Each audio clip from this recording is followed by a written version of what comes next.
കോതമംഗലത്തെ 23-കാരുടെ ആത്മഹത്യയിൽ 2 പേർ കൂടി കസ്റ്റഡിയിൽ. ഒന്നാം പ്രതി റമീസിന്റെ മാതാപിതാക്കളാണ് കസ്റ്റഡിയിലായത്. വിവരങ്ങളുമായി ലാൽകൃഷ്ണ. ലാൽ, ഇവർ തമിഴ്നാട്ടിൽ നിന്ന് പിടിയിലായതാണ്. എപ്പോഴാണ് ഇവരെ കോതമംഗലത്തേക്ക് എത്തിക്കുക? ഈ പറയുന്ന മർദ്ദനം അല്ലെങ്കിൽ ഈ പറഞ്ഞ ഉപദ്രവം ഉണ്ടായിട്ടും അതിന് കൂട്ടുനിന്നു എന്നതല്ലേ അവർക്കെതിരെയുള്ള കുറ്റം? ലാൽ.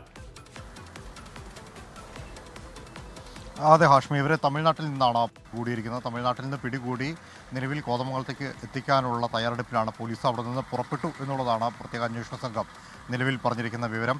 ഒന്നാം പ്രതി റമീസിൻ്റെ മാതാപിതാക്കൾ, അതായത് രണ്ടാം പ്രതിയായിട്ടുള്ള റഹീം, മൂന്നാം പ്രതിയായിട്ടുള്ള ഷെരീഫ എന്നിവരാണ് സംഭവം നടന്നതിൻ്റെ തൊട്ടു പിന്നാലെ ഒളിവിൽ പോയത്. ബിനാനിപുരത്തെ പറവൂരുള്ള ഇവരുടെ വീട്ടിൽ പരിശോധന നടത്തിയെങ്കിലും ഇവർ അവിടെ ഇല്ല എന്ന് ബോധ്യപ്പെട്ടിരുന്നു. തുടർന്ന് ഇവരെ ട്രേസ് ചെയ്യാനുള്ള പരിശോധനയും മറ്റു കാര്യങ്ങളുമായിട്ട് അന്വേഷണ സംഘം മുന്നോട്ട് പോകുന്നതിനിടയിലാണ് തമിഴ്നാട്ടിൽ ഇവരുണ്ട് എന്ന വിവരം കിട്ടിയത്.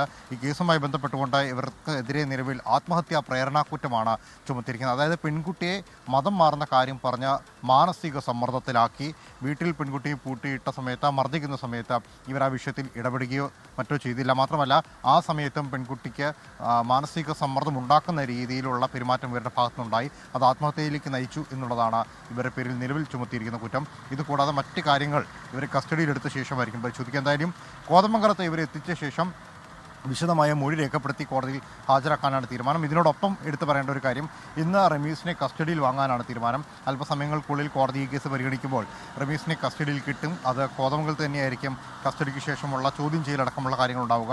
അങ്ങനെയാണെങ്കിൽ റമീസിനൊപ്പം ഇരുത്തി മാതാപിതാക്കളെയും അല്ലാതെയും ചോദ്യം ചെയ്ത് കൂടുതൽ തെളിവ് ശേഖരണത്തിലേക്ക് കിടക്കുക എന്നൊരു പദ്ധതി കൂടി അന്വേഷണ സംഘത്തിനുണ്ട്. മൂവാറ്റുപുഴ ഡിവൈഎസ്പിയുടെ നേതൃത്വത്തിലുള്ള പ്രത്യേക അന്വേഷണ സംഘമാണ് ഈ കേസ് നിലവിൽ കൈകാര്യം ചെയ്യുന്നത്. വൈകിട്ടോടുകൂടി ഇവർ കോതമംഗലത്തേക്ക് എത്തും എന്നുള്ളതാണ് പ്രതീക്ഷിക്കുന്നത്. ഓക്കെ, ആ കേസിൽ അന്വേഷണം പുരോഗമിച്ചുകൊണ്ടിരിക്കുകയാണ്. റമീസിന്റെ മാതാപിതാക്കളെ കൂടി ഇപ്പോൾ കസ്റ്റഡിയിൽ എടുത്തിട്ടുണ്ട്. ഉപദ്രവം കണ്ടിട്ടും ഒന്നും ചെയ്യാതെ കൂട്ടുനിന്നു എന്നടക്കമുള്ള കുറ്റങ്ങൾ അവർക്കെതിരെയുണ്ട്.